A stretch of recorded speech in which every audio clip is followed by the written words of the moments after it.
Greetings and welcome. I am Joffrey, and I have not died. I promise I've not died. I just needed someone to get back from the bathroom, I swear. It was not me. The Great Bald One is not dead. I was late though. That's on me. But today we are back from playing a bit of CK3 and discussing terrain types this time. Terrain attributes, or the three layers of terrain, as I like to call them. We've got the topography, vegetation, and climate. And we're going to be discussing how those all interplay in this game, which I have been very excited about. And we'll probably be discussing some other things as well. There's a few things that they've released, such as the whole world map. We'll take a look at that probably. There's also been some Saturday buildings. Oh, we have three Tinto talks for today, right? Yeah, Gamal comes in demanding. The world map is interesting, but it's just a 1920 by 1080, I believe. And so it's not actually a high enough resolution where you can actually see the details. It's just a big high level shot. So I didn't actually find it as Ah, cool as it could have been, but that's just my opinion. it's not super duper HD for you to zoom all the way in, zoom and enhance. Well, it's like when you can't even make out most of the names because they don't have enough pixels, then yeah. I suppose the point of that is more for the sake of ooh, you're able to go and look at super far in. Like I'll take a glance at it here at the start. Just like, well, look at look at this. Look at this, guys. You can see the whole map. That's pretty cool. But we'll get to that more later because right now we've I'm got still not something. sure how I feel about that yuan color, but it's slightly better than what they'd had before, at least. Where's the fucking name? Where's the You name? don't get the names. You don't get them. No! How wild would it be if they added a layer for soil? Yes. I think it's particularly clay-rich soil, which means that you can have higher levels of the clay mine thing, which allows you to extract clay for those earthenwares. Yes. Look at mysterious, the mysterious rectangle. Oh my God, guys, it's Moo! The lost continent of Mu is in the game. That's an April Fool's video waiting to happen right there. Funny original joke is funny and original and totally has not been already beaten to death on the forums and on the Reddit. Oh, but the forum people are not the same people as the YouTube people, and the YouTube people are not the same people as the Discord people. You need to beat the joke to death everywhere before it's done. Got to get the most entertainment out of it. But just getting started. So today, as I said, each location has climate, topography, and veg. Oh, well, sea locations also exist, but they don't have veg. Apparently they have climate, though. I didn't remember that sea had climate. Probably, probably not. We'll see. The sea in the Caribbean does not freeze. The sea in the Baltic does. Oh, of course. Wait, no, but that's because of the terrain next to it. I'm pretty sure they said. Uh, Depending on what the winter, yeah, it's depending on what the winter next to it is whether they have a chance of freezing or not. Because if they're next to Arctic stuff, or because Arctic's the only place, well, we'll get to that. But severe winters, I'm pretty sure, only happen in Arctic areas, and when stuff is a severe winter, it means there's a chance that the water next to it freezes. But we'll get to that. Uh, right. So getting started, we have continental, which is the most basic one. Now, interestingly, climate actually has a big impact on population capacity, and available land is attractive. So this also normal winters. You see the different tiers of winter. So there's a lot of things that this tells us. One, normal winter is the level of winter you need for mountain passes to be not crossable in the winter.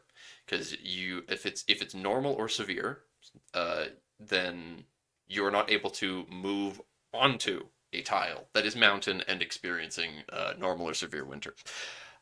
Mild is fine though. But the fact that population capacity is increased by 50% as opposed to whatever the baseline is very interesting because well, we'll see further on what other climates are affected. See how often it is that this is different from each other. And available land is attractive.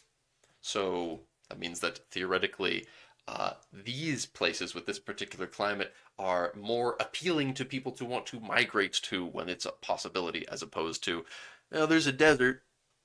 It's got free land, but it's like, oh, well, I don't really want to move to it now. Yeah. How much food can be produced. It also affects the maximum winter level. It's not saying, though, that's the thing. It's not saying anything here about how much food is produced. It just says that it affects it, which is curious. But here, going down to tropical, this is also attractive. Yeah, just they're wording it differently. Free capacity attracts pop, so it's also available land is attractive. But life expectancy -5 is interesting. So there's a little more interplay than I thought there was for life expectancy and just the ways that it shows up. Because if you apparently if you're sending a dude to some rural tropical place, yeah, they just have less life expectancy if you're sending one of your ministers. Yeah, there. You live in a tropical climate and will die 5 years before us. Well, salute you, sir. It's good knowing you. No attrition attached to climate? I don't know about that. That's curious. I had not thought about that at first. Oh, well, Well, I'm assuming that that ties into things like development level because so for example, tropical has a malice towards development growth. So lower development as a result means it can support less troops or population, what have you. It has less developed infrastructure and such. As a result, it's easier to go over whatever the troop limit is, higher attrition as a result. So it's not a hard-coded, this terrain causes this attrition, but it is a case, in terms of the climate here, the terrain, perhaps would be more where I would expect to see attrition come into play, and then that plus development level. yeah.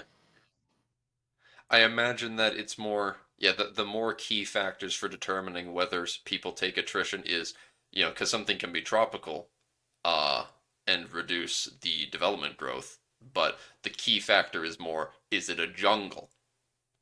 If something is a farmland, it'll produce a lot more food and it'll be a lot easier for armies to forage there, so they're less likely to have attrition because of that. Meanwhile, if you're in a tropical mountain, I imagine that a tropical mountain uh, both does not have much in the way of food and probably is also dangerous for attrition due to being a mountain. So you'll run out of food and probably take casualties from just being a mountain. But we'll have to see once we get down to the topography section of this. But tropical represents areas with high average temperatures and no winters. Subtropical represents areas with high average temperature and mild winters. This actually gives a plus 100% to population capacity. So continental is just plus 50%. Tropical is also 50%. Subtropical seems just the best of the ones we've seen so far, because that's a 50% more people. Yeah, 50% more people than I guess, yeah. 50% more people It's than the Goldilocks zone climates. because it doesn't have the insanely high temperatures of the tropics and, I don't know, the humidity, diseases depending on region. I don't know. But without brutal winters. So You can the fact that winters are mild, you can grow stuff year round as well. You're right, Eric. That's good. Think Florida. Well, when I think about Florida, I don't exactly think idyllic, but yeah, fair enough. Oceanic represents areas with mild winters but high humidity. So, being more humid chops off that extra 50% pop capacity. This is tragic. But it does still have the mild winters, which is nice. So theoretically, you'll be yeah, you'll be able to produce a lot more food here than otherwise still, which is nice. Gosh, I wonder what to do in regards to underground terrain when making that up for mods in regards to, because theoretically they don't have climates unless you make a special areas in underground caverns and stuff that have their own climate somehow, because that could be neat. Humidity sucks. Can't sweat properly in a moist environment. Yeah, oh boy. Um, I live in what I believe the game considers a cold, arid environment, and when I go to visit British Columbia, just across the mountains to my west, that's just terrible because it's always moist. You can't have a shower and just have it dry off of you. I hate it. It's bad. Ugh. So no wonder being oceanic gives you chops off that 50% boost to population that subtropical has. I wouldn't want to live in a place where you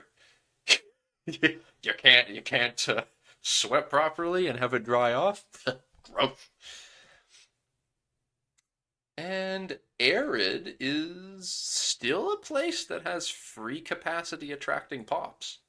People still want to move there. However, it has -5% life expectancy and wheat production specifically. That's odd. Why is it specifically wheat? Does that mean that like legumes grow just as well? I mean, I get the idea of like her livestock being better in areas that are arid, but I'm a little confused about wheat production being listed specifically.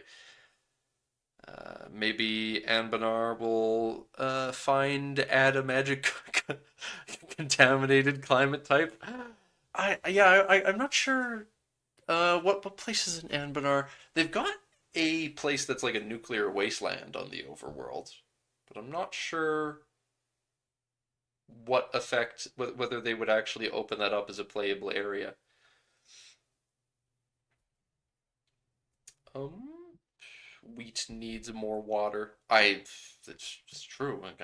I guess it just seems odd to me for some reason. I don't know. The -10% and specifically to wheat just feels strange, but I suppose it does Yeah, make there's sense. a comment. There's a comment that Johan responded to. Basically, why wheat specifically? Shouldn't this also apply to rice or other similar, staple grains? And he was like, "Yeah, you're probably right." So Uh, I would not be surprised if we see a change to that to be that would, just a general food production penalty.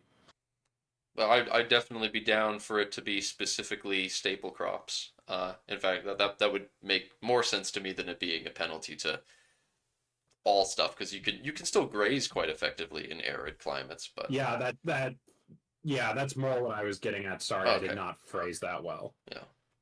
Yeah, staple crops, because you're right, animal husbandry shouldn't have a major impact Uh, comparatively. Eric, in reference to Anbanar, yeah, the Fantasy America and Anbanar had a god explode in it, but the radiation from that's gone almost everywhere. There's only one specific spot where that's a problem,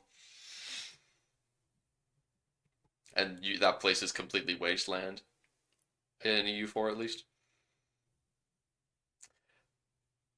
I guess my own plans for the new for my own mods new world is gonna have a lot of different areas I'd need to make unique climates for. Though, when I think about it. Yeah, anyway. And this is good that it's very moddable. This looks like it's very modular in the things it affects. So there's lots of modifiers you can add or take away based on the different types of climates. But yeah, no precipitation and no winters. Those are things that interest me. Specifically, no precipitation, because I wonder what specifically that means. Because does that mean that in places where there isn't this no precipitation modifier, it's possible to have things like thunderstorms that are negative? Because I know, I don't know. But cold arid represents an area that has a severe lack of available water, but does experience winters, though their max winters are mild. So, yeah, bad. I don't. Where I live is bad. I'm sorry, guys. I have to admit it. Alberta's kind of shite. That's why you live in wasteland. It's why I live. That's Why why do you my think we I take pot shots at it every chance we get? It's true. You do. It's not good, guys. It's not good. No precipitation. It doesn't rain here. It's kind of true. It doesn't rain. It only snows. It only snows. Cold arid would be the Tibetan plateau, and don't think minus 10% grain production is accurate. Yeah, I'm pretty sure that cold arid is Cold most of the arid is Tibetan also plateau. used for parts of Spain, if my memory is right. Spain has a lot of arid, yeah. I think that's actually one thing that we can use this map for. No, do they not show us the climates? There we go. No, They did. You scrolled past it. this is there we go. Yeah. Yay.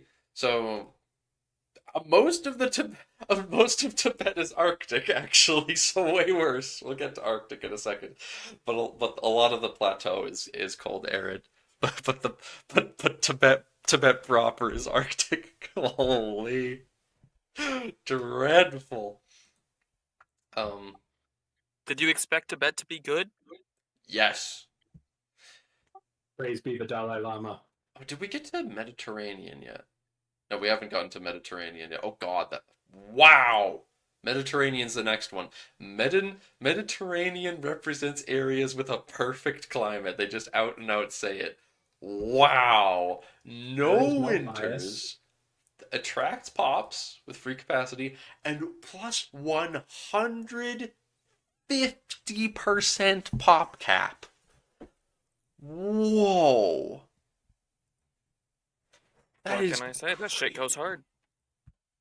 That's crazy. And yeah, I guess oceans do experience. They do have the climates on the ocean. All right. Damn. Accurate. This is accurate. Coast of Newfoundland and Labrador. You see fucking icebergs in here.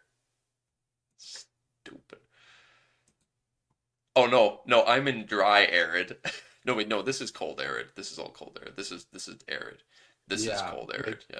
Cold arid, and then you've got continental, and then you've got Arctic. I just love the fact that where I live specifically is always like the one spot of Canada where they're like, like cold arid and like sparse. It just peaks up into Canada just a little bit here, and then the rest of it's like where the actual big cities in Alberta are is continental. Mediterranean, California, Chile, South Africa, Australia. Colonization meta here. Yeah, for perfect climate. Look, well, Mesopotamia too. Look at this. Look at this, man. Damn. Whoa! I didn't think Morocco is actually looking even better than I thought because of that. North Africa is pretty decent. You know, that stuff right along the coast. For the climate.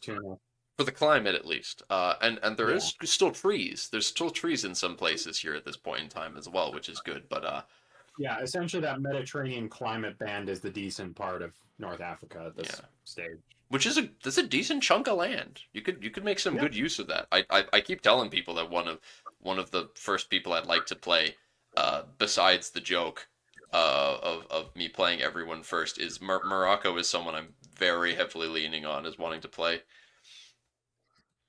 But yeah, Chile. There's a little bit of Australia, as Gamalto's saying, yeah. And California. There's not all that many places, all things considered, that have Mediterranean climate outside of the Mediterranean, which, funnily enough, I guess that's where it gets its name from. Who would have thought? Who would have thought? Yeah. California. It goes up inland around California a bit as well. In the Central Valley, yeah. Oh, where the Muisca live up in their mountains. There's actually some plateau with Mediterranean climate as well. That could be the center of power for a decent area as well then.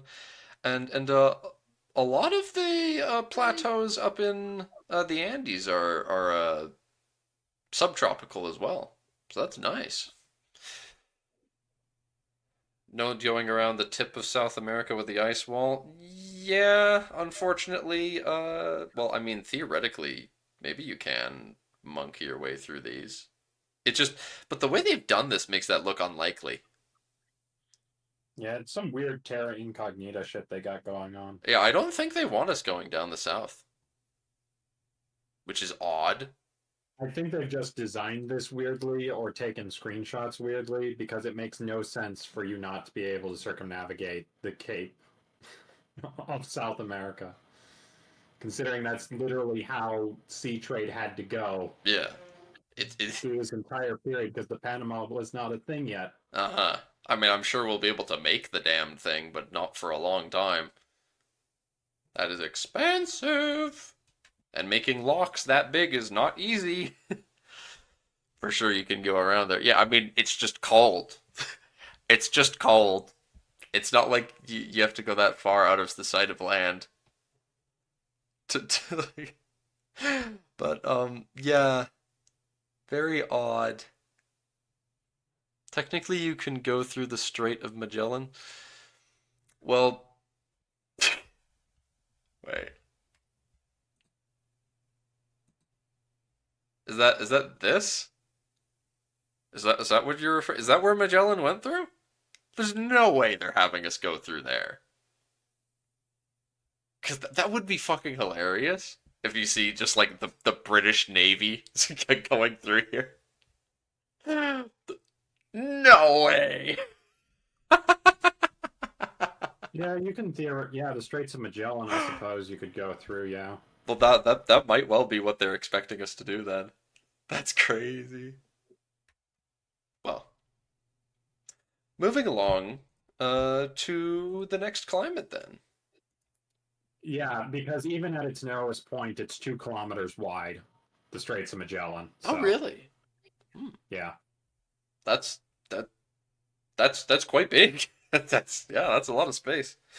Zoom and enhance. Yeah, I want to zoom and enhance. Arctic. This is bad. You don't want to be here. Don't make megapolis in Siberia. I'm sorry, but Dark and I need to make a worse version of Arctic. Gotta go all the way up to minus 75%, 80% pop cap. Polar vortex. The polar vortex climate. It's just called magic cold. You look at all the climate zones and that might work better as a sort of additional modifier you can apply on top of Arctic because you can't change the climates once they're set. Like they're hard coded. yeah, So it's very unlikely we're going to be able to change the climates post game start, which is sad. But if we're able to, because this is one thing that's I'm very keen on, max winter is severe. This is a modifier. If there is a way that we can change the max winter modifier independently of changing the climate, that is very crucial to know. Because that will save Dark and I some huge headaches. Repeat that. Oh, What would save you huge headaches? if we are able to, because there is this modifier, max winter. This is the big one. This is Gotcha. This is the big thing where if we can change what the maximum winter is and artificially cause winter to be happening in certain places when we want it to be happening, that is the gold thing that we're looking for. Because most of the world map should be suffering from winter for the first several years of the game in this planned mod, and there should be some places that have worse than severe winter going forward as well. But we'll have to see how that works once we actually get our hands on the code. But regardless, Arctic represents areas with very cold winters. Life expectancy goes down as well. Development growth minus 25%, and pop capacity minus 55%. Huge penalties. Enormously bad.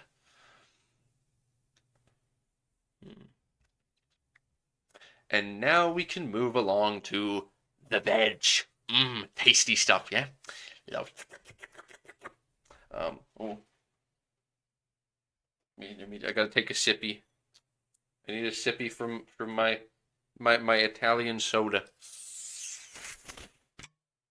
There you go. You gotta listen to that.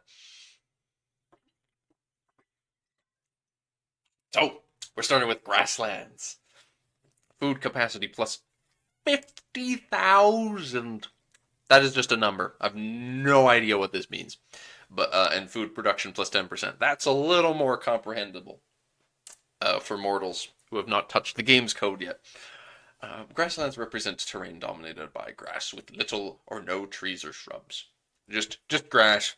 Just grass everywhere. So good for growing stuff and things.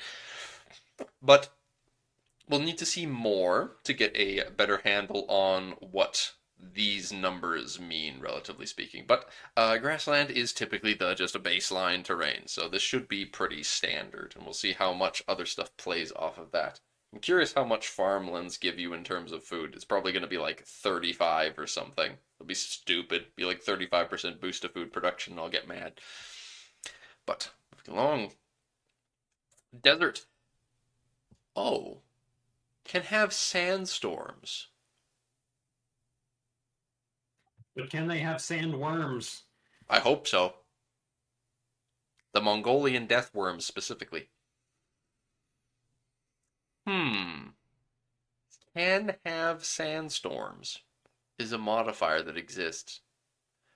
I wonder how that works. I mean, I was speculating about. You need to make it so that one of your gods sneezes sandstorms into existence. Achoo!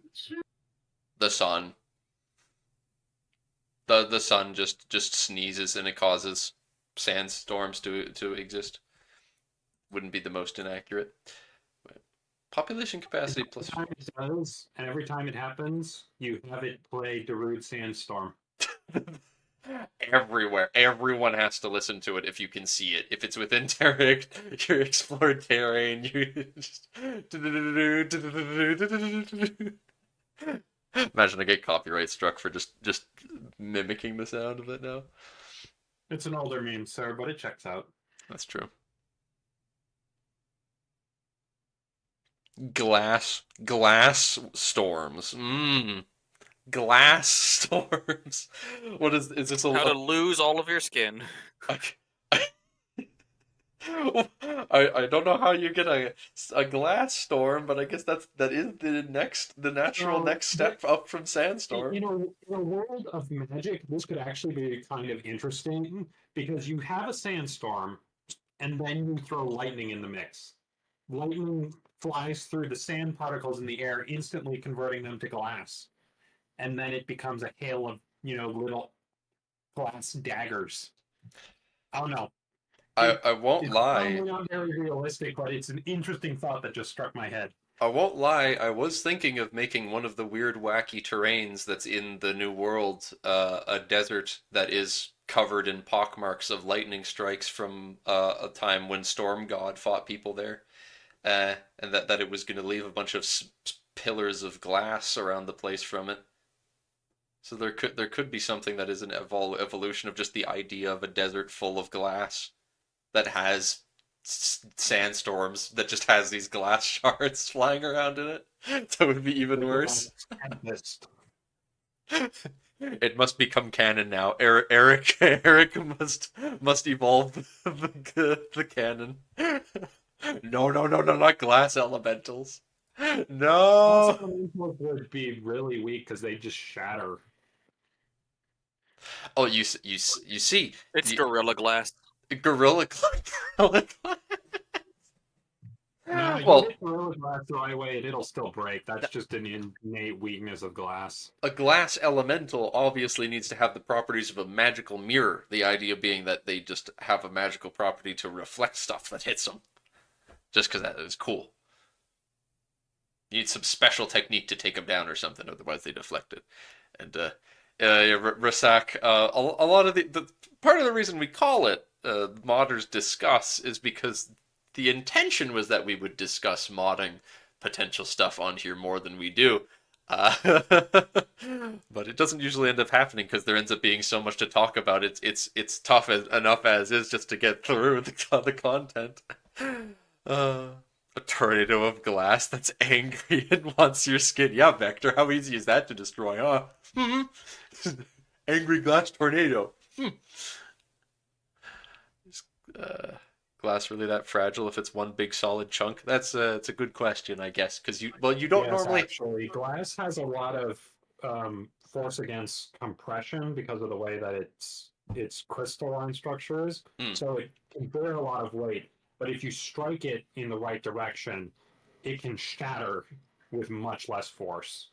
It's why it's super easy to shatter a pane of glass, but a glass pane can also support like a window and all that type of stuff. Oh, so Because the up and down force bearing down is in line with the crystalline structure, whereas breaking it is going essentially perpendicular to it and requires absolutely minuscule force in comparison to break. oh, I never thought about it like that. Well, fine. I guess a glass elemental would be weak unless it was magically enhanced or was just a tornado. Maybe you're right. Thickness will still help, but it still would be pretty weak to other crystalline structures compared to other crystalline structures simply because of the way glass is, because for it to get that transparency requires it be a certain orientation essentially to get that translucency. But because it's been a while since I read about this, so I might be half remembering wrong, but you know, it's essentially the way that the molecules line up. It gives it that rigidity, it gives it that strength, and it gives it that transclearance compared to other crystalline structures, but it's weaker as a result. 5-head discussion about glass's durability in regards to it being an elemental monster. All right. We can move on from the glass discussion for now. Next time, Eric. Next time I open up my map, I'll make sure to jot down the glass desert someplace. Glass is usually very durable until it's not. I get that. That's the gist of what I got from what Vector's saying. Yeah. All right.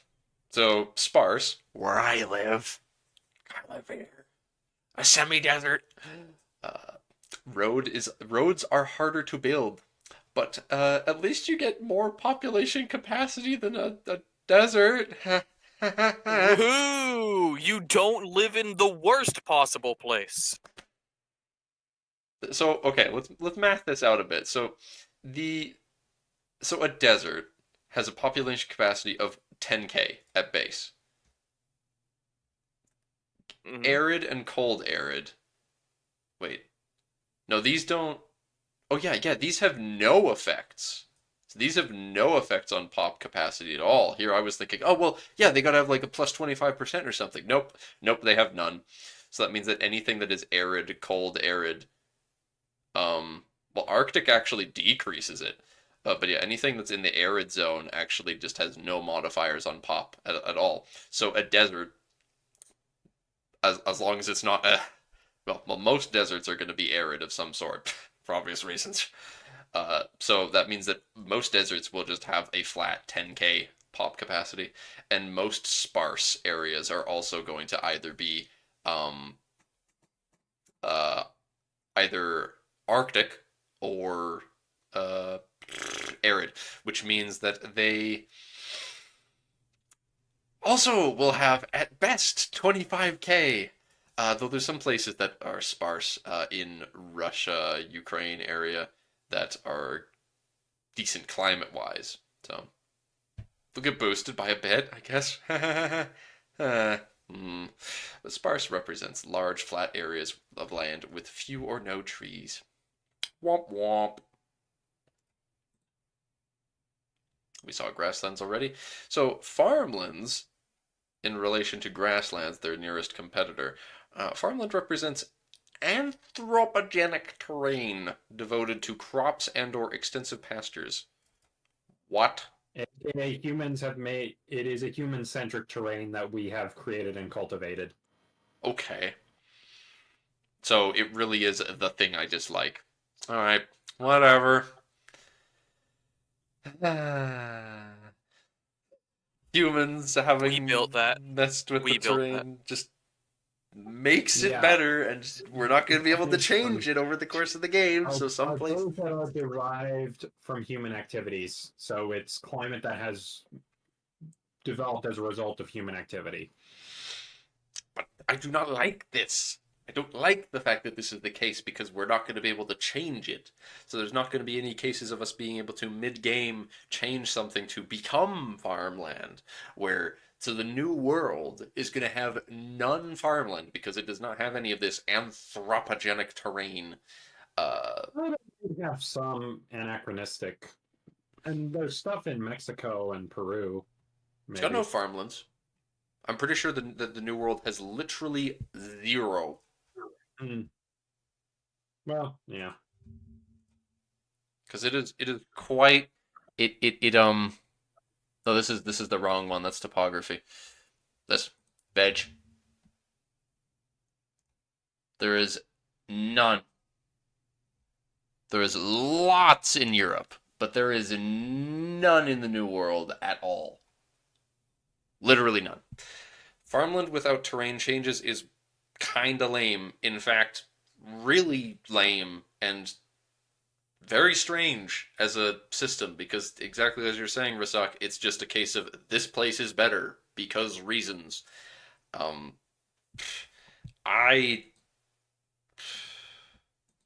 would consider just not even including if we're not able to cause the vegetation of an area to change over the course of the game, I probably wouldn't even want there to be any farmland terrain in a mod that I'd make because if you can't change it, then This area is just better. it's just a case of this area is just better because people have worked with it.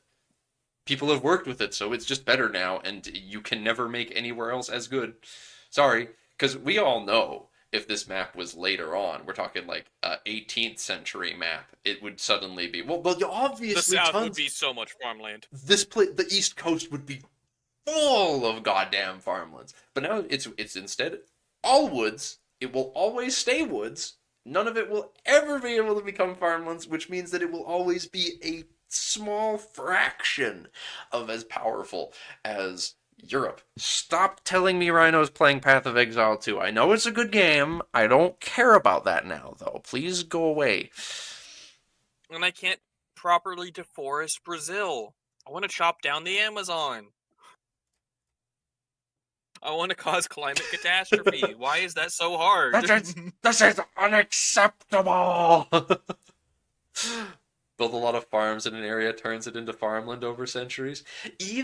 That's the thing, Eric. Okay, even if it was something that took a long time, where it's like, okay, if you are using lots of lumber stuff in areas that are jungle or forest or woods, then it slowly degrades it from jungle down to forest, down to woods, then down to either woods or then either down to grasslands or sparse, and then once it is once something is grassland, specifically grassland would then, if you put the proper amount of effort into it and building lots of farms, there would be a potential with you putting lots of effort into it for it to change into farmland over time.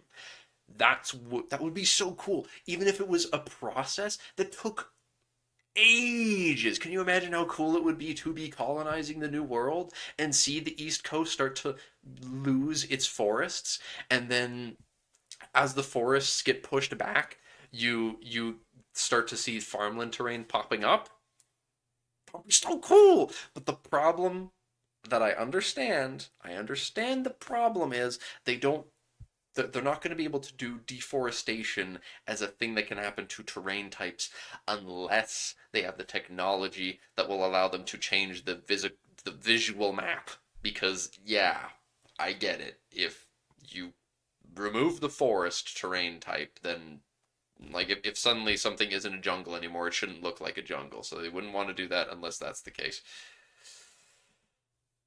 EU6 feature then? Oh dear. Don't say it so. But man, it causes me no end of irritation when you see things like, well, Novgorod's an important city, so you look at Novgorod here, and I'm it's like, confused how they don't have the technology for it, because we've seen modders for CK3 do that. that's funny, yeah, because the CK3. that Paradox is not willing to tolerate for their code and their engine. But you are right, Dark, that we've seen Godherja change topography before, but it's just because of CK3's hard code that you can't change the terrain type. So it's actually the reverse problem. So I don't know what their problem is with technology, but Because changing a terrain type surely can't be a difficult thing to do. It's just changing essentially a state for a province. yeah. I mean, And if considering they've said several times that it's probably not feasible, I'm going to assume that it is actually much harder on the back end than it seems on the front end. Because I don't see Paradox not doing it if it's simple. I feel like I need to make I need to make, like, this is something I almost want to make a video about, where I just moan about farmlands being a ridiculous design choice that is antiquated and should be that is antiquated, Eurocentric, and needs to go because it is not keeping up with their modern designs. Hey! It's also all over China. All it? over. Is it even? Is it even? No, it's No, not. it's Why not. isn't it in China? It ain't even. It is It's just. in India, but not China. This is an Indo-centric design choice. Indocentrism. Look at this. This is Tamil. This is a Tamil supremacy design choice, and it needs to change now. Rise up, people of the EU5 anticipation community. Like Eric's comment now. Okay, seriously, China had farms before Europe. This is ridiculous. I would support having zero farmland in the mod. Look at the Tarim Basin. What the fuck is this? Yeah, I can get behind zero farmland. Dark and I fist pumping. We'll have to do something. We'll have to do something that can make up for it then, but I don't know. Maybe we could make an artificial version of the whole developing more farmlands over time. Could do something. That's a bridge to cross when we get to it. Yeah. No commitments to some stuff like that now before we've even seen the damn code. China had government exams before Europe had cities. Now you settle down, Eric. You settle down. The Minoans would like your location. Get back to talking about. All right, so farmlands, what they actually do, gameplay wise, they give a 33% food production boost. Ooh, damn! I was actually really close with that. I was guessing based on the 10% that it would be like 35% at max, and that was my like super pessimistic thought. Like, oh, they might make it upwards of 35%. That would be crazy, though. And it's like, oh, no, 33%. Fucking hell. And then RGO maximum size, 10%. Pop cap, dev growth. With your penalties, no. Paradox is a generous god, so there are some downsides to it. You see, armies have a harder time moving through it, and takes 10% longer to build roads. It's not easy. Well, it's not like it costs more. It's just, 10% longer. You get you a little extra month in. Anyway, that's enough moaning for now. Let's move on to Big Tree. Everyone loves big No, tree. this is small tree. Well, Big tree is next. Big tree. See, small tree, big tree. Big tree is 3. So, wood, terrain. Dice roll in battle. Yep. Maximum frontage in battle. Down. So just combat width, basically. Fair enough. I'm curious what because because this is just from like the topography or vegetation. So you could have a like jungle mountain, which would have just extremely tight terrain with, which is interesting to think about. But we'll see more in time. We'll get there. So movement cost for armies up 25%. It's a full quarter extra time to move through areas with trees. That's neat. I like that. I think it's going to be a lot of fun to mess around with that as well when it comes to terrains and making modded stuff. This is I genuinely, when I was originally wanting to make a mod for EU5, my original thing was genuinely considering making underground stuff first as like a hook to try and be like, oh, this is the unique thing. Bill, oh my goodness, I haven't seen you in a whole year, Bill. Oh my God. It was 2024 when I saw this man. But, so I had genuinely been considering wanting to make, as soon as I found out that EU5 had like different terrain type layers like this, I'd been thinking, what if I made a mod where like the focus was underground?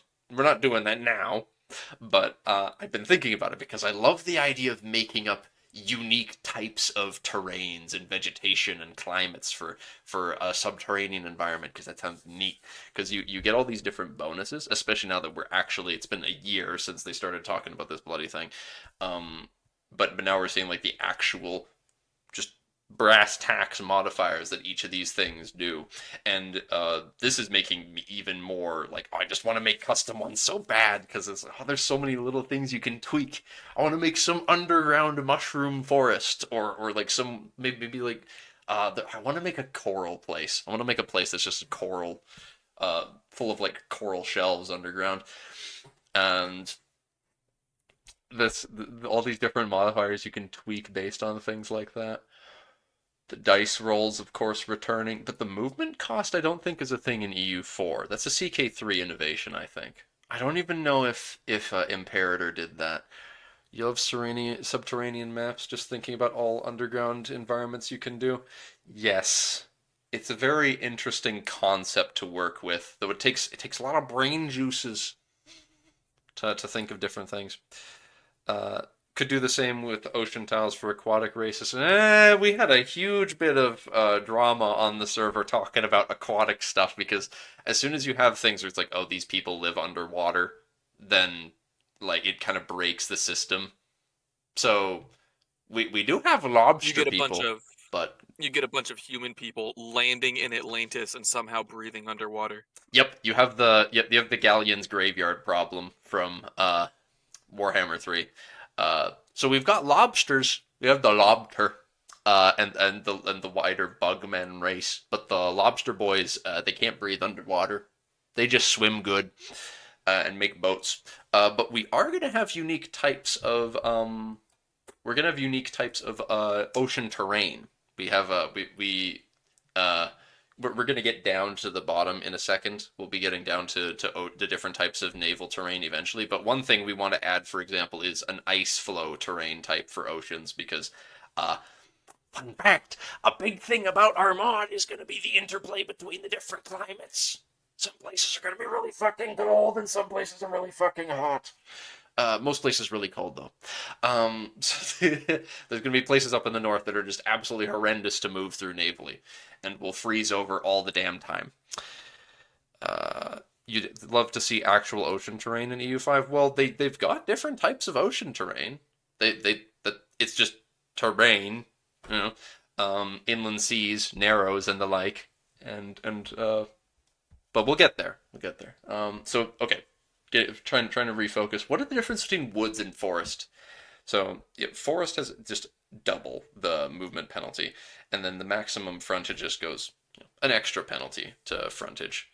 The vision block, yes. Block's vision from adjacent C is so curious to me.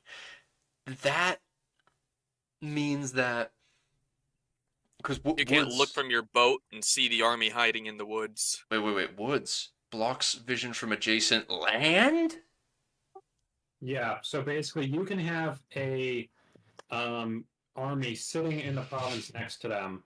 Normally, that means you get line of sight into all the surrounding provinces, removing terra Hmm. incognita and seeing enemy armies. You still won't see the enemy army in the forest province. So you could walk into the forest thinking there's nobody there, and you'll get ambushed. The Teutonberg forest has returned. The jungles The are legions speaking arrived. Vietnamese. What do you do when the forest is speaking Germanic? No. Oh God. Well, we'll put as well, Vector. My legions. Where are my legions?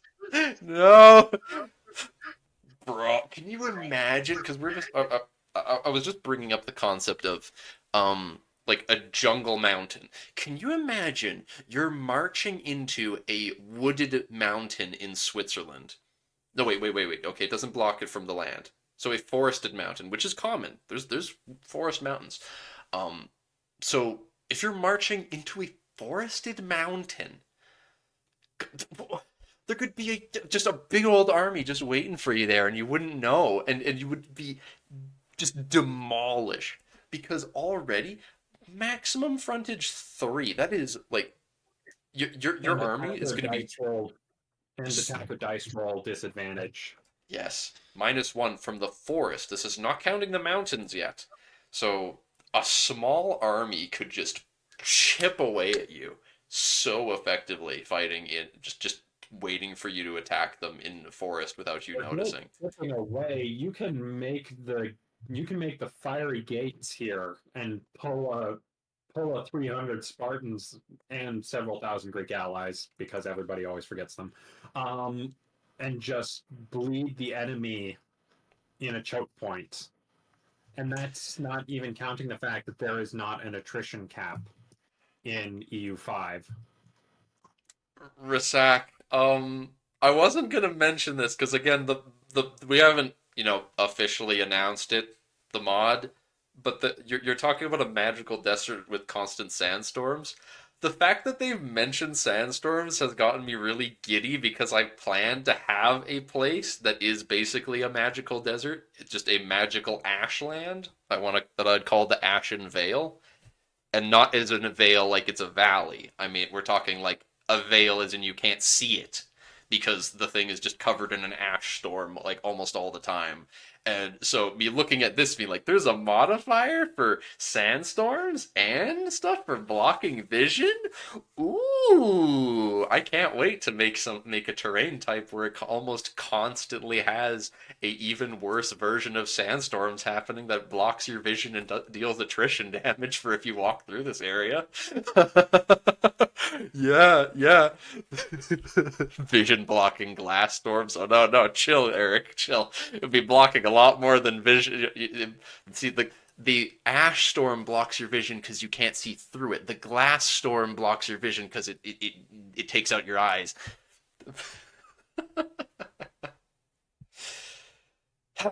But what else are the things we're dealing with here?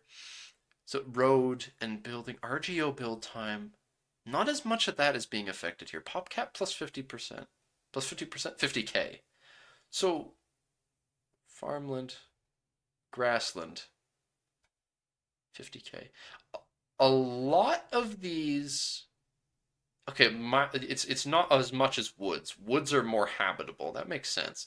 Yeah, because the woods they've got a lot more. Yeah, it's not super dense, dude. There's some in this province up in the north. It's pretty darn easy for me to like tell the difference between when you call something woods versus forest. Like, yeah, it's really hard to walk through forests, man, as opposed to woods. So it looks like woods are better than forests, which are better than jungle. Well, let's actually, yeah, let's go actually look at what jungle does differently. Because, oh gosh, this is when we get up to plus 200% road build time and 50% extra RGO build time. Oh boy. But it actually has. This is curious to me. Plus 50k pop growth or pop capacity, not growth, not growth. Uh, Pop cap. And maximum frontage -4. And yeah, blocks vision from land and sea. But it gets a huge penalty to dev growth, -50% dev growth.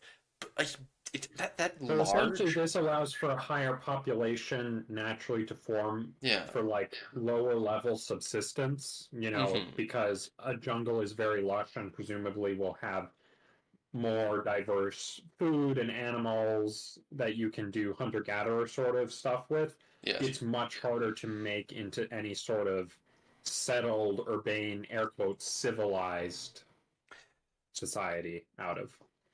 Like you can look at jungles and you'll see that like there's the very there's the central India has a lot of tribal people. I think even to this day there's a lot of tribal people that are in the middle there.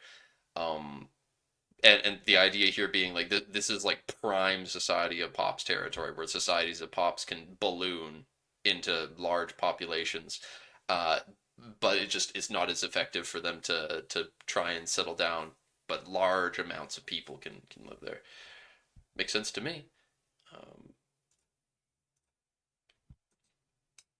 but yes, yes, blocks vision from the air in jungle to stick with the ever increasing pattern. What is the evolution? Blocks vision from adjacent sea. Blocks vision from adjacent land. Blocks vision from adjacent air. I can't wait for the airplane DLC. And finally we get to topography, and they're showing us wetlands as an example. Oh, God. Wetlands are a terrain that is partially flooded, generally due to being near a river, lake, or the coast.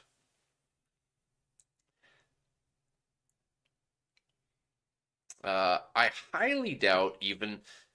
So we do have people that can fly sometimes. Though ironically, a lot of those people live underground.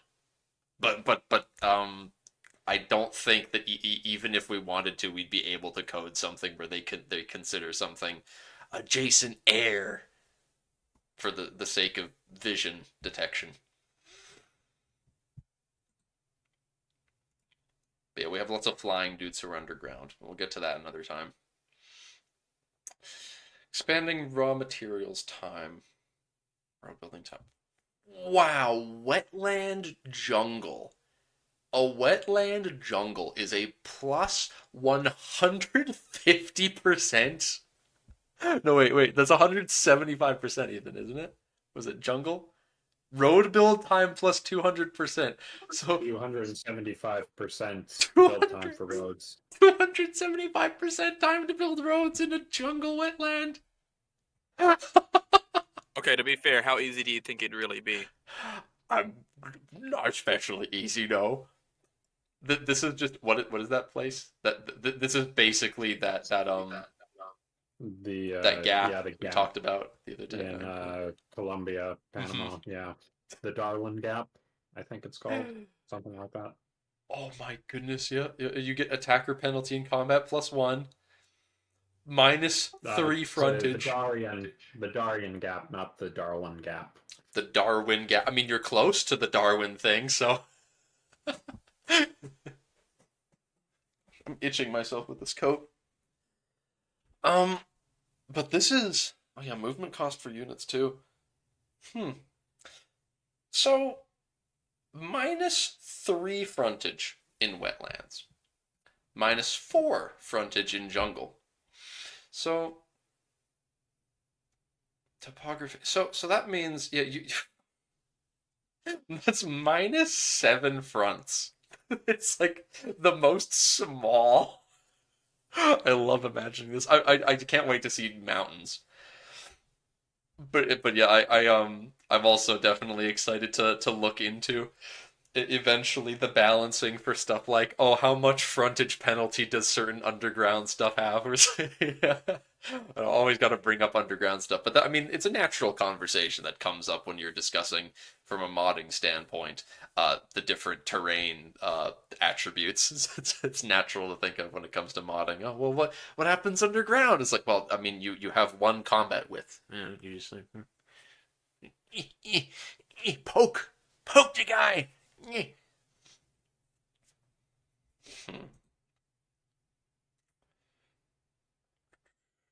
Yeah, the development growth also really bad. You love how strong defensive play seems to be in EU5. Stronger forts and dying pops changes everything. It really does. You do not want your stuff taken.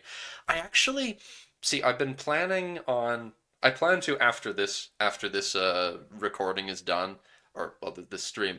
After this stream is done, I plan to record a couple short videos summarizing the various things we talked about. So I'll do one video that summarizes our talks about the terrain and the things that we've discussed here. And then I'll do another one, maybe talking about the world map, but we'll see.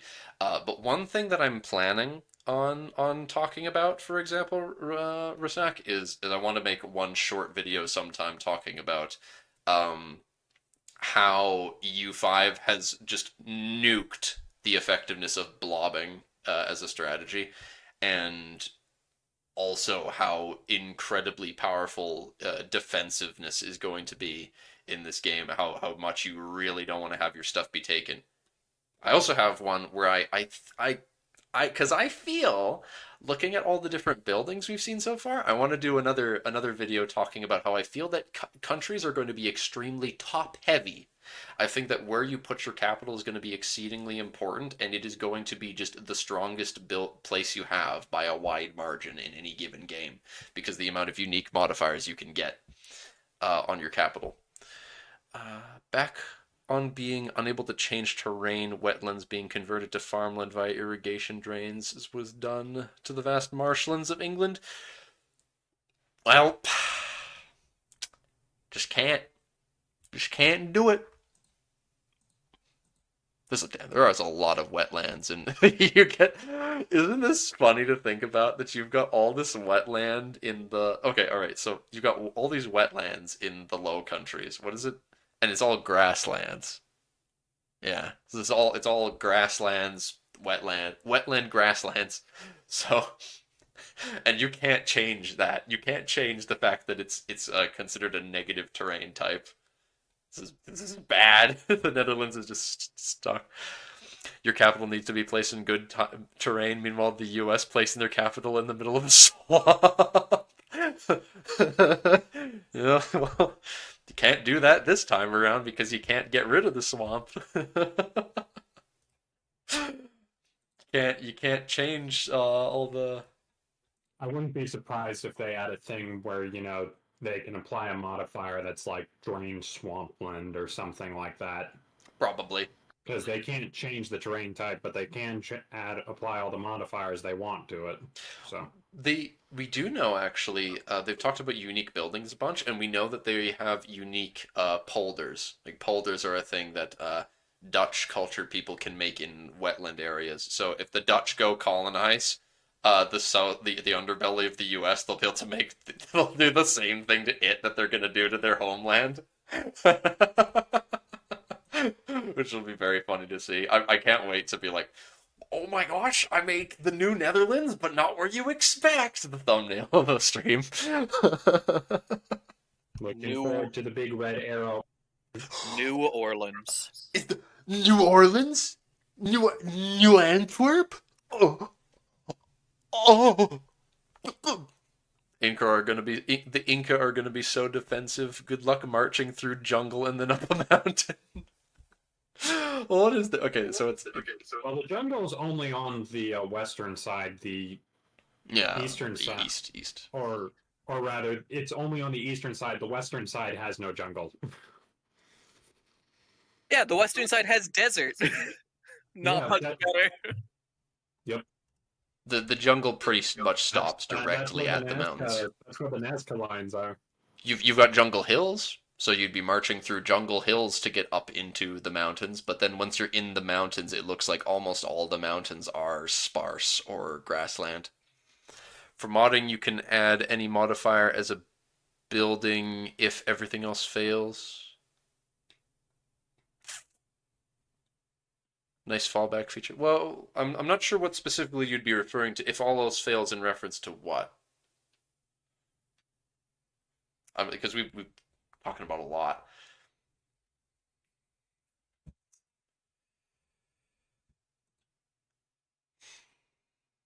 Actually, Antwerp was not part of the Dutch Republic. Shut your ass up. Didn't ask for none of your opinions, Mr. Finn Man. You go back to wrestling in the mud. I think that's the stereotype. Yeah. All right, let's go next. Flat, nothing. It's flat. Yeah. Flatland Cool. represents terrain that does not have any major topographic variation, so there's no impediments for army movement or building. Mountains, it is double the cost to move through. You get your classic -2 roll for attackers. A movement is blocked in winters, and maximum frontage in battle is 4. Wait, in winter? -4. I swear that they said it's specifically normal or worse winter, but I might have just made that up in my own head. We did. They might have changed it because sometimes, even in hot environments, if a mountain goes up high enough, it'll still snow. There is snow in mountains in South Africa to some degree, but yeah, double the cost for building roads. Well, 3 times the cost for the time for building roads, and double the cost for RGO. Double the time for RGOs. And yes, -4 maximum frontage in battle. The -80 pop cap is pretty rough. So the as well as the dev blocks vision from sea and land again. You don't even need trees. You don't need any sort of vegetation on a mountain to block vision. That's crazy. Whew. Spying is going to be really important. You need to be able to spy on people and be able to see see where you're going. I'm sure that's going to be a thing you can do where you can spy to reveal enemy army positions. But goodness, that's rough otherwise. Mountain terrain has a high altitude and also steep slopes with relatively few and narrow flat areas, so it's more difficult for armies to cross it and fight on, and also it's more difficult to develop. But they do not talk about attrition specifically, so it must be something that really is just tied to your supplies. Okay. Interesting they talked about mountains before hills. 50% more expensive to move through hills. So not the double cost of mountains, of course. Maximum frontage is a full -3 in hills. Huh.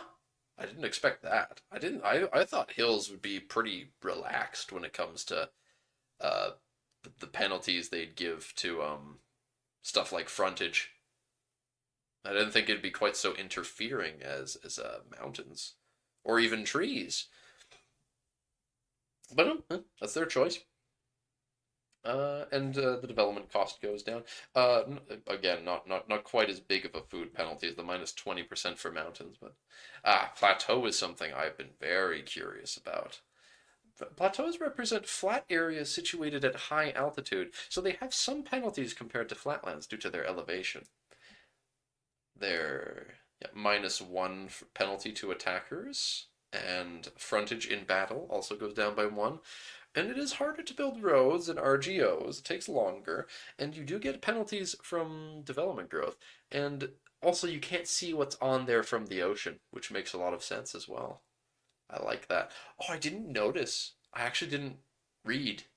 Hills block a vision from adjacent sea and land as well. Even hills.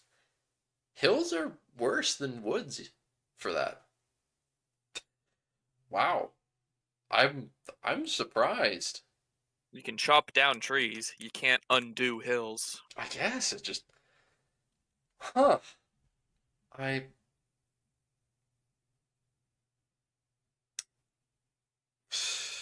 Th- So this means, does it mean you can have an army just sitting on your neighbor's border? You can just have an army just sitting on your neighbor's border before you declare war. You raise up your levies, march them over to the border. If the border on your side is a mountain or a plateau, well, no, hills. Okay, if it's a hill, and you march your Yes, army into the hills, that is a thing that has been done before. they just can't see, even if they've got an army or a fort there. They just won't know it's coming until the war is declared and suddenly your army marches into their land. Will they even be able to see you moving into their territory, I wonder? They might not be able to even see your army moving into their territory until suddenly they're at the fort, which is, I mean, that's really cool. And yes, as you said, Vector, that's something that has been done. You can get rid of a hill with some shovels. I mean, I played Minecraft. It looks easy enough. Just need to make a stone shovel, and you know, be simple enough. Just smack the dirt, and it blows up and becomes a little miniature block. But Stone, what are you, a peasant? I am conservatory. It's fine. You don't need a diamond shovel. Yes, you do. God damn it. Now we get to discuss Netherite shovel. Netherite shovel. All the Modium shovel. Netherite hoe. Just came to the realization that Hungary was the inspiration for Mordor with its ring of mountains. We need to tell Misty about that, Dark. True. His people were the inspiration for orcs, I think this means. Oh, this is the first time we're seeing attrition being mentioned, and it's specifically an ocean. Well, that's interesting. Gosh, why isn't there like a development cost or road build time for ocean? That's weird. Like, how am I You can supposed build to? them at normal speed? People have built big bridges over water before. I mean, there's one connecting like Denmark to Sweden, so So we absolutely should be able to build roads over water. coastal ocean can't freeze. Inland seas and narrows are the ones specifically that can freeze. I forgot about that. Yeah, only narrows and inland seas can freeze. Okay. Oceans, yeah, they don't. Now, how do we resolve this? God damn it. I want to freeze the whole ocean. How do I make the whole ocean freezable? How am I Simple. supposed to make? We make Ocean 2 and Ocean 3. You're right. Ocean underscore 2. Exactly. Ocean underscore new. New.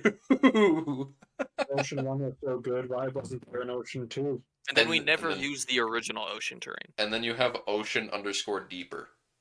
And then you use those.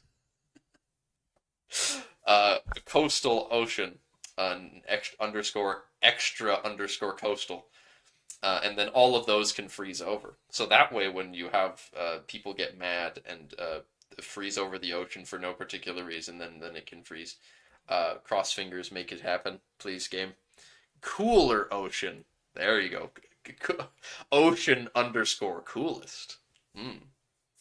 That's what you call it, because if we make ice flow terrain, that's ocean underscore coolest because it's the most cold. All right, so, but yeah, narrows actually have modifiers. Unlike most things don't, but you get like 2% for deep ocean, extra naval attrition. So it gets kind of rough there, which is like this is you're crossing the deep. It's the topography. Yeah, that is the topography map. So yeah, the large scale across the ocean straits that you're going through. That's where the actual deep ocean's at. Oh, you can actually go. Oh God, you can. Just look at this. So south of New Zealand, you could go all the way across the bottom of the map to get to like St. George or whatever. I don't remember. Of course.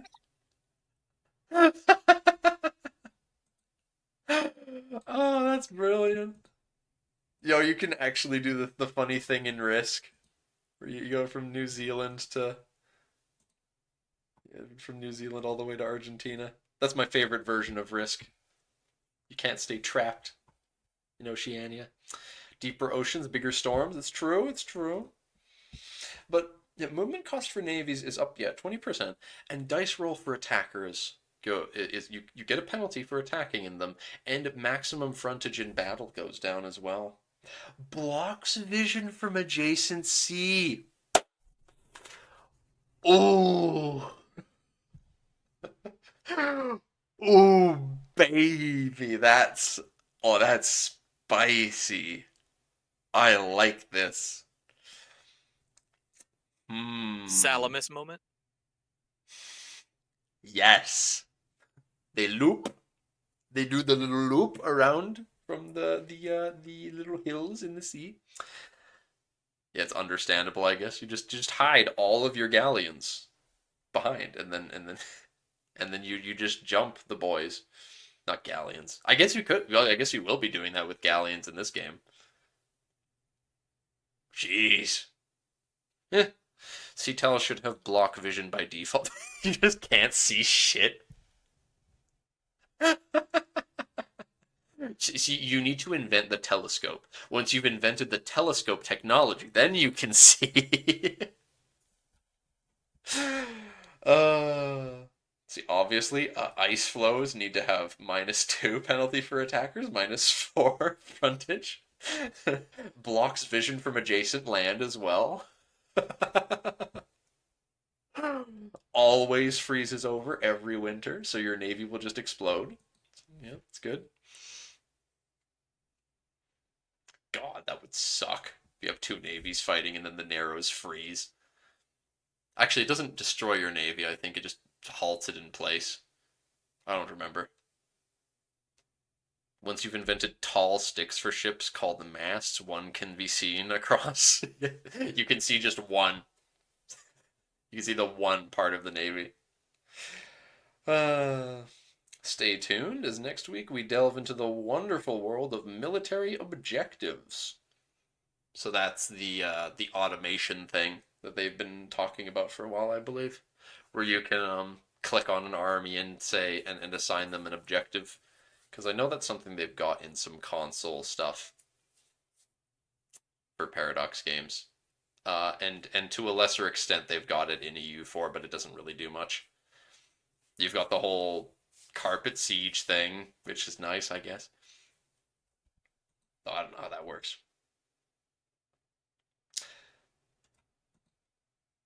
Begging your vassals to siege the right location. Please. Please siege it. I don't want to lose my men. You lose your population on that. Imperator has 6+ objectives. Oh yeah, that's right. Imperator did that first. I have not experimented with that yet, but The true First Crusade experience of having 6 different armies, none of them wanting to cooperate with each other. it's not very good sportsmanship.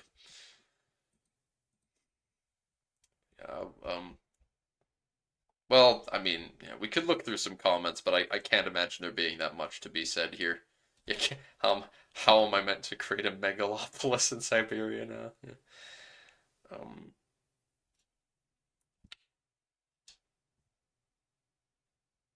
Would be nice for vassals to actually do something more than walk into stack wipes. Yeah, that would be handy. No, that's what they're made for. Yeah, they're distraction. Yeah, there's not going to be a whole lot to be said about the world map, honestly. I can't feel like, because we've talked about it before. I don't know what to say other than well, we see the whole thing. Gosh darn. The Great Lakes sure have a lot of good harbors if you wanted to build a navy in there. I wouldn't recommend it, but you could. Because I don't think you can sail up and down the St. Lawrence. But Yeah, the great landlocked Great Lake harbors, just like how you can also build a navy in the Caspian Sea if you really want to do that for some reason. The fact that they've said that you're going to be able to build navies in the Caspian Sea actually has caused me to go through with the decision for making a part one somewhere in the underground map. I'm sticking a big old subterranean sea thing that people will be able to build boats in. Make it a big old thunderdome because that'll be interesting for trade. I'm sure. Imagining trade messing around with subterranean stuff. There is a new government map. Well, I guess. Yeah, our yes, country governments. We didn't really see governments map modes before, and I remember that being curious because we hadn't really seen these before, and I think this is the first time that we've seen just any sort of evidence of them just being like, oh yeah, tribes are a type of government. Because I don't think they explained that before. They'd explained that there were like tribal realms, but they didn't explain what that actually meant. As far as we know, that just meant that they had very little buildings and mostly had tribal pops. But this makes it evident that there are these tribal governments, especially the New World up there, where they'll be different to play as them somehow. Theoretically, also the Irish. I remember I showed this the other day to some folks in the Discord, and we had a good laugh about the fact that the Irish are like 70% tribal.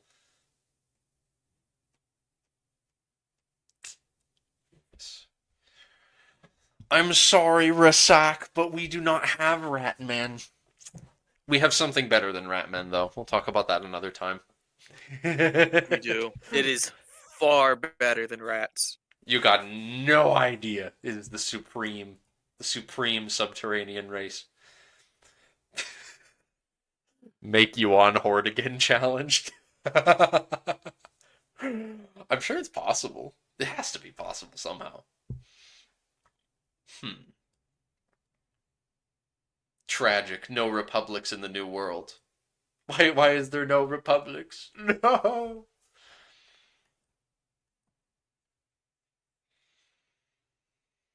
I'm not going to tell you if you guess what it is. That's going to be something that we're going to talk about the different races and stuff when we actually officially announce the mod.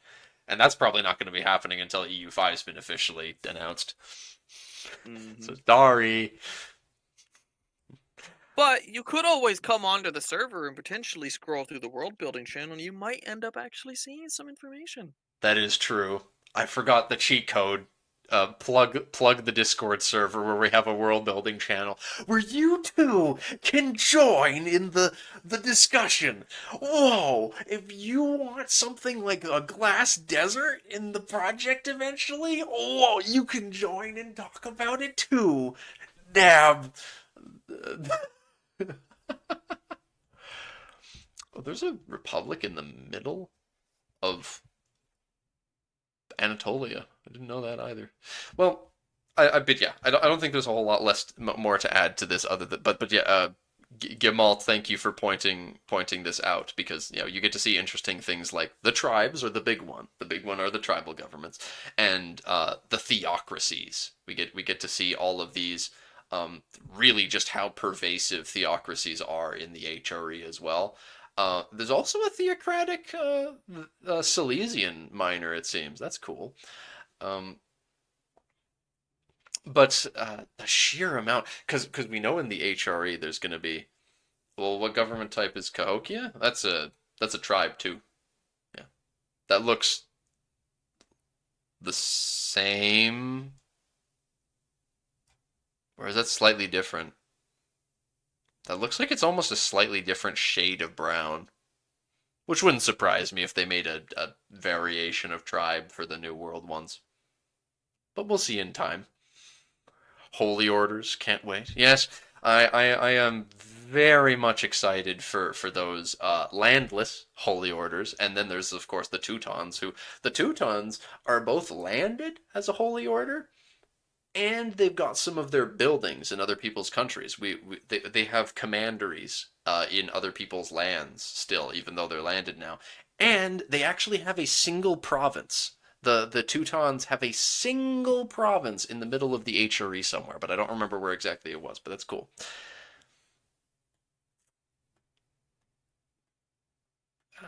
Yeah, it doesn't. Yeah, you don't. There's no name over them, which is a good point. Because the tribe, you see tribe here. Like this is, yeah, it's got it. There's something weird. That's kind of suspicious. I don't know why the name isn't listed there. You'd think it would show up. I don't know. There's a Holy Order map too. Oh yes, that's right. We've got the land list because yeah, you get societies of pops and building based countries. I did look at this as well before today, and it is really sad. This is like, oh, this is the sort of thing. This is what the total conversion mods are going to be eating up because you look at this and it's like it's all just like the Hanseatic League with their buildings everywhere up here, and you have a couple holy orders around, and then it's like the daimyos, and that's all. The rest of the world has nothing. I mean, more will show up eventually. Like even you have like a couple banks as well. I think there's like two banking families at the game start, and more will show up over time, I'm sure. But just this is barren. I can't wait to be made. Just throwing a shit ton of my own custom holy orders and banking families and other random building based countries all over the place. There should be some in India and China. I don't know what they would be about banking families. I wouldn't know. I wouldn't know enough about that subject. And yeah, Japan is covered in daimyos. You can play a ton of these super small, itty bitty, extraordinarily weak people. You can play them if you want to, but it's probably not a good time. There's a country-based building in Jerusalem. No, that looks like that's just the lake. That's just a lake, man. Is bro looking at a lake and think, what? Yeah, that's how small this is. You're right. There is actually one. Oh, it's a banking family. That's right. I was in the middle of me roasting Gemalt. I zoom in. It's like, oh no, there actually is one in Jerusalem. Yeah, this is a banking family. I forget which one, but yeah, they've got um they have branches. They have banking house branches all over. Joffrey the Blind, Joffrey the Based. You mean the Based? I am based and very visually No, capable. no, you're blind. I am very visually capable. I am I don't think so. I don't think you're based. very based on the human genome. I don't think you're based. I think you're full of shit. Banking nations, or I call them the MPGM nation. The MPGM nation. Game master. So Because what some MPs do is they have the host not be a country so that he doesn't give biased rulings. oh, that's a good. So the banking family, the game master plays as like the goddamn he plays as like the Order of Santiago or something. It's like the northwest corner of Spain and doesn't do anything. Not even. They probably do something. Oh, that's true. They could fight because they get their commanderies, which give them troops and stuff. The banking families probably like can probably only fight with mercenaries. I doubt they get any buildings for troops. They will expand this country-based building after launch for sure. It's so empty they'll need to invent reasons to give it for obscure institutions around the world. I hope so. Andorra is the new GM country. Nah. That's an actual country on the map, and people are going to want to take them out. But It sounds like a Nice. lot of fun. I really do like the idea of playing a banking family and expanding my because a holy order is limited. That is the thing. With holy orders, they are limited based on the fact that you can only establish yourself in the lands of people of your faith, which is something that mod wise is going to be difficult because originally intended to have quite a few sects of the equivalent of Catholicism for the big religion in Europe. I wanted to have it split up a bunch, but I might have to just condense it into a single faith, and for stuff like this to work, we'll have to see. Um, but banking families, they don't care about such things. So you could be a game start in a mod. You can have a banking family that is quite pervasive around the map because you don't got to listen to real history. Uh, but I like the idea of playing a banking family and just having the goal of I want to establish my power as much as possible, spread around my influence throughout my continent, and then when the age of exploration happens, establish branches in the new world, and then continue to zip around the map. That sounds like a fantastically fun time to me. The Crusaders would disagree about only being able to be in lands of their faith. Yes, but hmm, I might be wrong.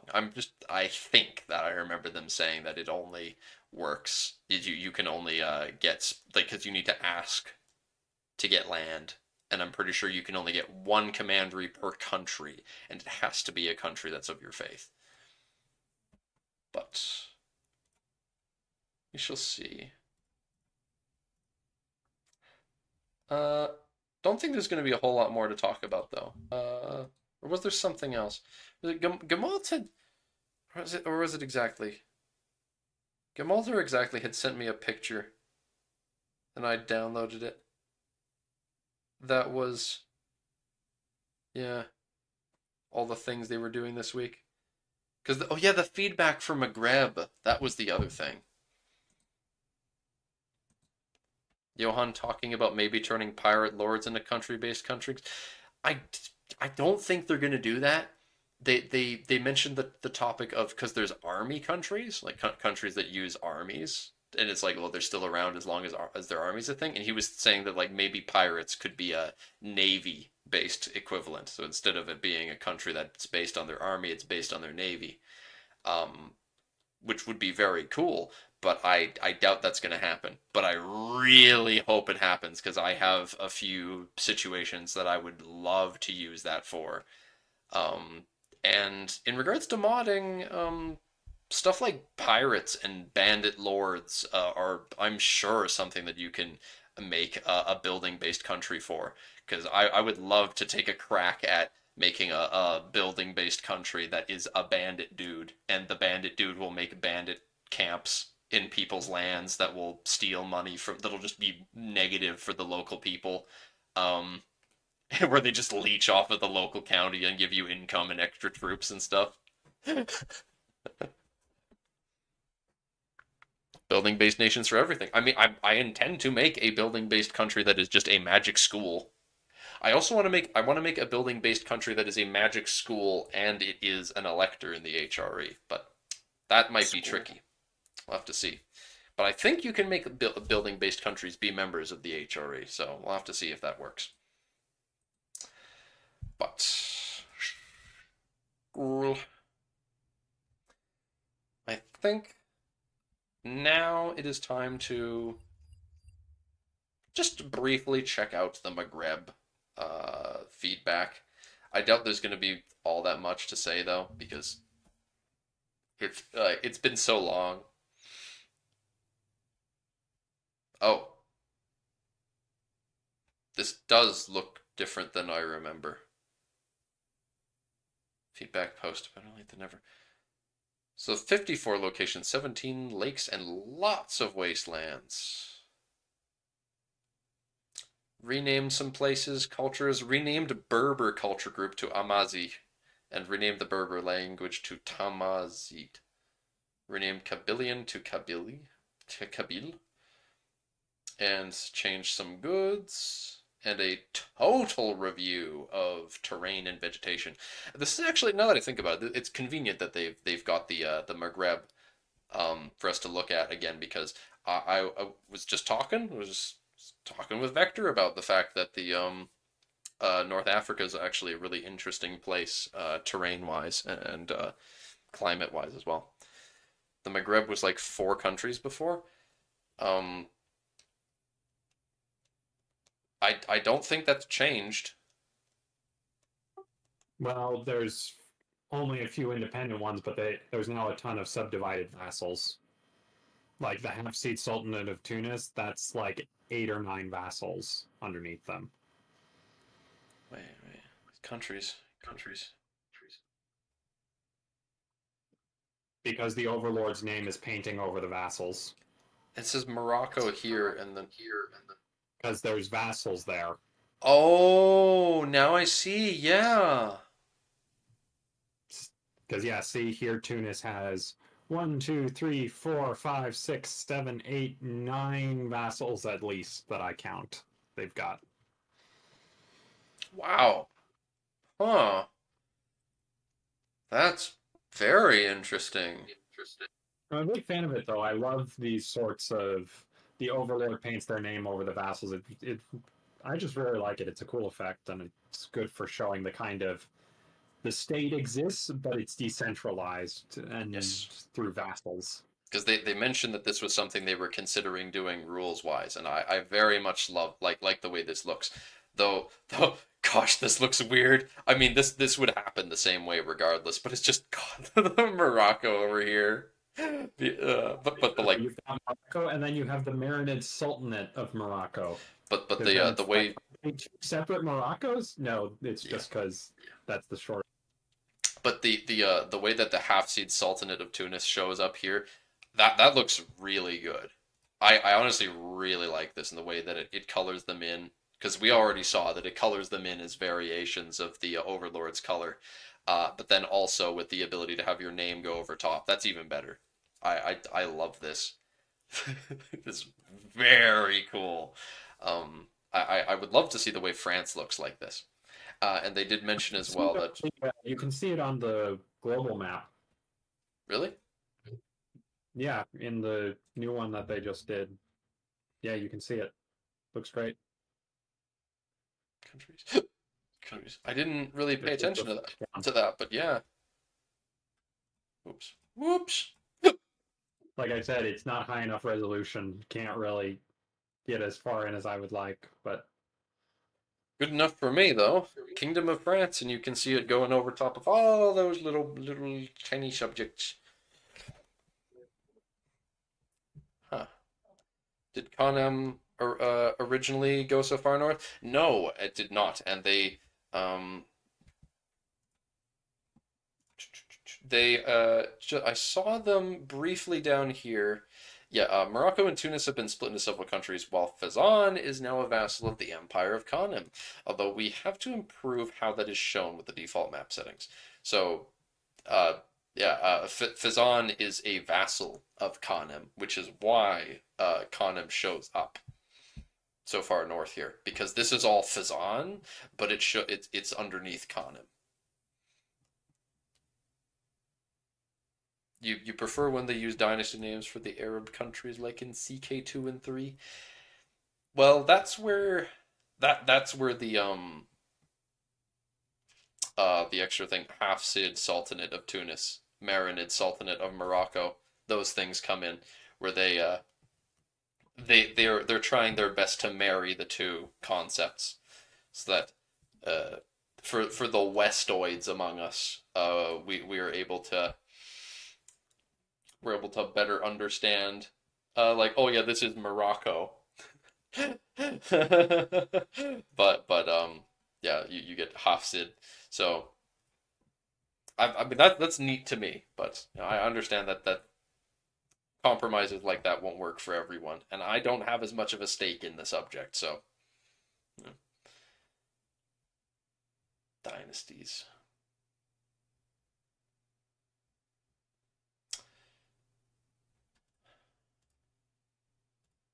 Don't think there's a whole lot other than the stuff that's out in the Sahara, there's not much that I would have to comment on, but I don't see much that stands out as something I recognize as being different. But it continues to be very interesting to look at. I'll say that for sure, the way that these work. And that this is one thing that I very much want to do. Like I've mentioned, I want to do a video discussing, well, I'll make a brief video discussing the way that corridors work and how I think that they're going to be a big deal. I want to make a, but I want to discuss like how they've changed from Imperator to EU5 and how crucial the way that they work is going to be for certain aspects of the game. But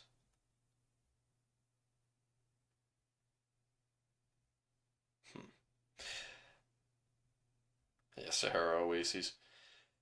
Where is it? Plateau to okay, Mediterranean. Where is the vegetation?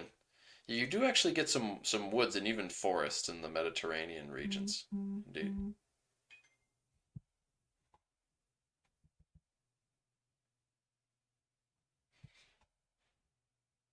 Just imagine the Sahara as an underground map with habitable caves.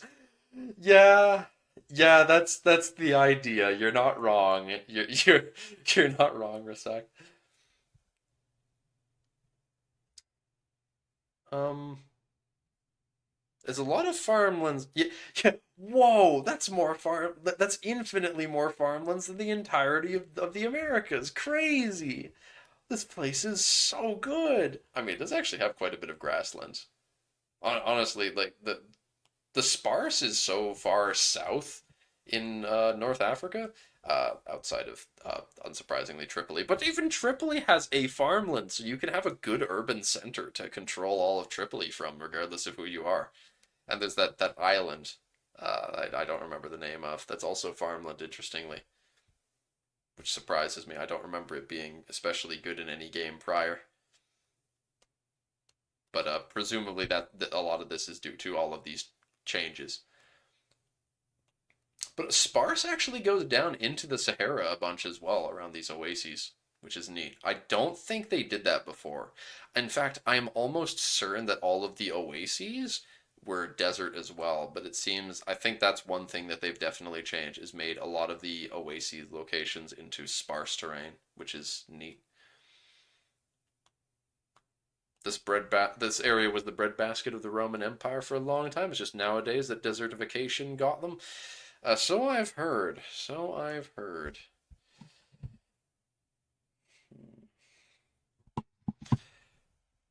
But the development's not bad by any means either.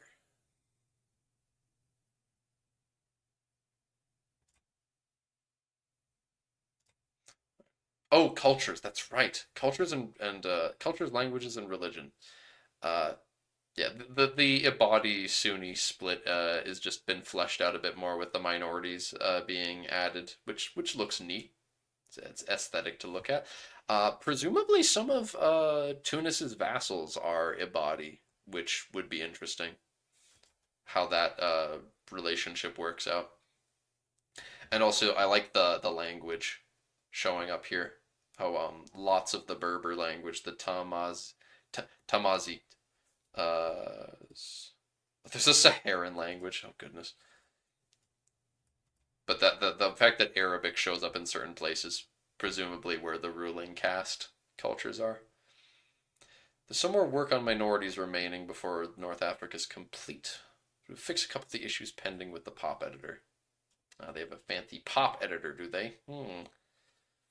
No, they haven't changed it from Eastern Berber. God damn it. Good.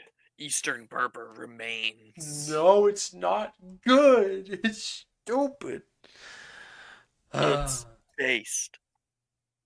Dumb. Dumb. Eastern Berber cringe.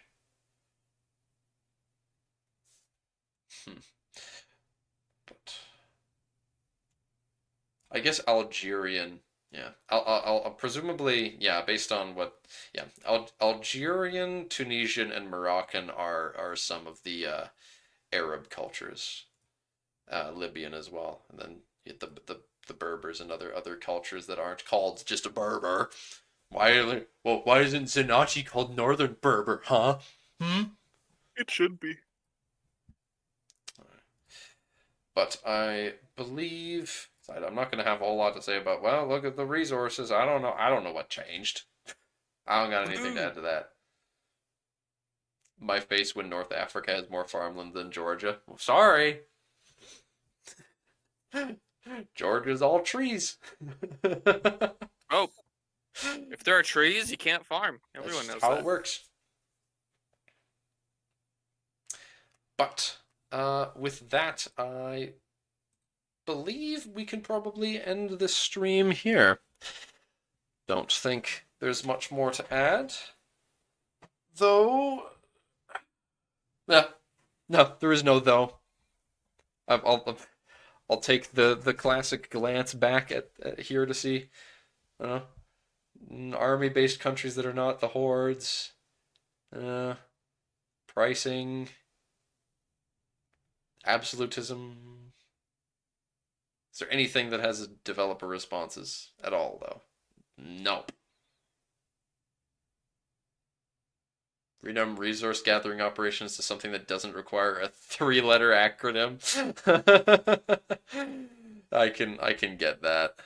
I can get that. It's all these trees in the way. We can't possibly farm there. And it's impossible to cut down all the trees because whenever we try and cut down the trees, they just reappear. Whoa. But I think we'll be ending the stream here then. So, I thank you all for watching, and I hope to see you next time. Bye-bye! Bye-bye!